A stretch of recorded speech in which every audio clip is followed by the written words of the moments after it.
मशवरा कत्ल। मुकद्दस मत्ती की अंजील उसका 26 बाब 1 ता 5 आयत तक। और यूं हुआ कि जब यीशु ये सब बातें कर चुका तो उसने अपने शिगिर्दों से कहा, तुम जानते हो कि 2 दिन के बाद फसा होगा और इब्ने इंसान हवाले किया जाएगा ताकि उसे सलीब दिया जाए।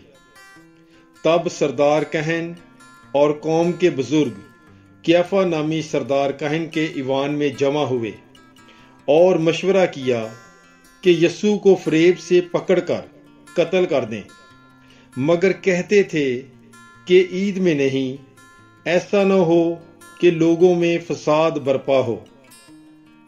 पाकलाम के पढ़े और सुने जाने पर खुदावंद की बरकत हो। खुदा का शुक्र हो। God bless you. Bible is life.